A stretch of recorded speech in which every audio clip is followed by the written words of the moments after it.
Kinikilig ka ba sa lamig? Nako, dapat mas excited kang kumita dahil Pasko na, negosyo pa.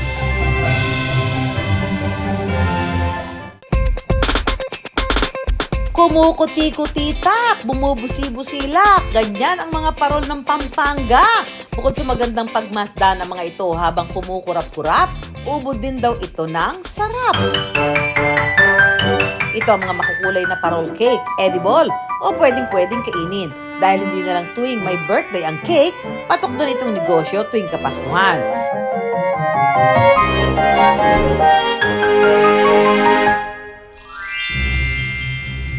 Hudyat na papalapit na ang Pasko ay ang makukulay na dekorasyon sa mga kabahayan. Join din dyan ang mga celebrity na kanya-kanyang tema pa. Mga kapuso, samahan niyo akong mamasko sa Christmas capital ng bansa, ang Pampanga! Iba't ibang klase ng parol ang itinitinda rito. Ayan na, hello Fatima! Hello po! Buti na akong bigay sa'yo parol kasi bakit naman kasi lonely yung parol mo? Isa-isa. So, gawin natin 4. Surprise ko yan sa'yo. Yan. May surprise din po ako sa inyo. Tara, papasok tayo. Ganon, nagulat Yes, ako doon. po. May surprise pala ako dito. Lika, let's go inside. 2016 nang buksan ni Chef Fatima ang kanyang shop dito sa San Fernando City sa Pampanga. Before ako ipanganak, yung mami ko nagbe-bake na siya. So, ito yung nagbigay sa akin ng inspiration to become a chef. Makalipas ang 3 taon, naisipan niyang gawing disenyo ng kanyang mga cake ang parol. 10,000 piso ang puhunan niya rito. So, yung parol cake, inspired siya sa aming province, which is Pampanga. We all know that Pampanga is Christmas capital of the Philippines, and Pampanga is also the center for culinary arts. Yung Christmas parol kasi, it's so colorful na it brings joys to everyone, lalo na pag sa bahay nag-design ka, tapos may mga dadaan lang, tapos makikita nila yung mga lights. It brings so much happiness to everyone. Dahil sa kakaibang pakulo sa kanyang cake, bumida na ang kanyang parol cake sa Provincial Magazine. Kilala si Chef Fatima sa makukulay at kakaibang disenyo ng cakes. Halos lahat daw ng natatanggap niyang order custom-made o pasadya. Pero tuwing bare months, pinakamabenta raw ang kanyang parol cake kahit isa lang ang disenyo nito. Kasi alam naman natin nowadays yung mga like gusto nila yung mga Instagram, yung things they can post, yung maganda sa paningin. They usually put it sa table nila pag Christmas kasama nung mga lechon. Hindi lang siya food, isa din siya sa like main design sa table. Hindi lang daw sa disenyo ng parol cake mararamdaman ang Christmas season, kundi pati na sa flavor nito na tsokolate de batirol. Okay, pinili ko yung batirol kasi alam naman natin na pag sa bahay, pag nagtimpla ka ng batirol, like sasabi na, amoy Pasko. Kasi yung peanutty and chocolatey flavor ng batirol is usually nagiging trend yung mga ganyan drinks every Christmas. Sa paggawa ng cake, paghahaluin lang ang dry ingredients. Harina, cocoa powder, asukal, asin, baking powder, at baking soda. Isunod ang itlog, vanilla extract, gatas, tubig at mantika.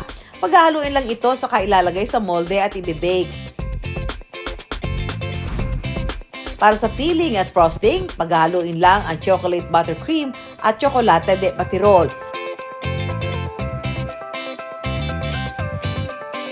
Babalutan muli ng buttercream frosting ang buong cake at didisenyuhan ng dripping icing.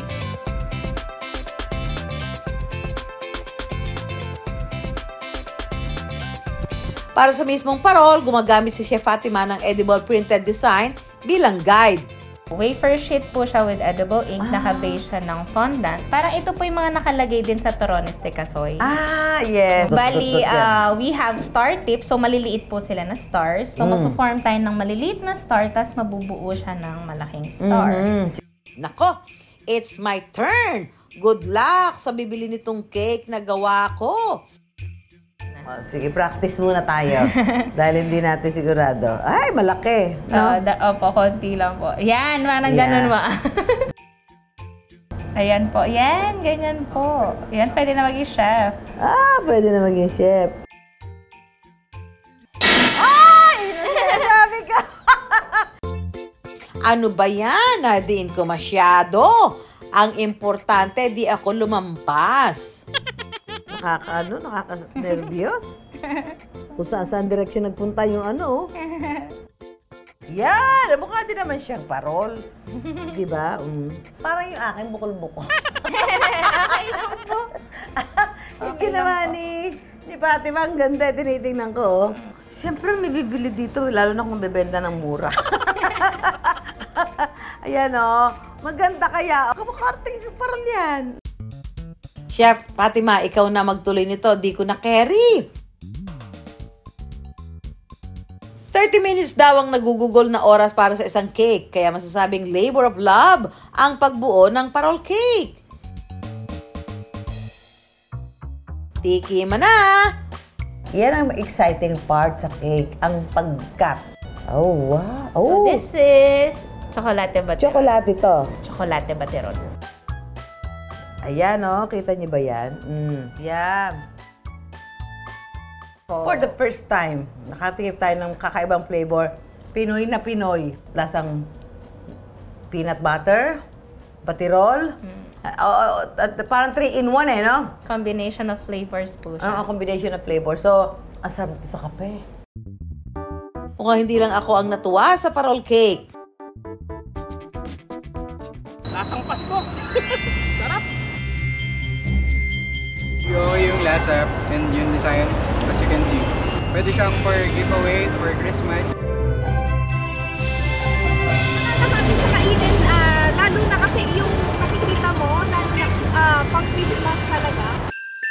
Maliban sa parol cake, may Christmas cookies din na may disenyo ring parol at Santa Claus at reindeer cakes.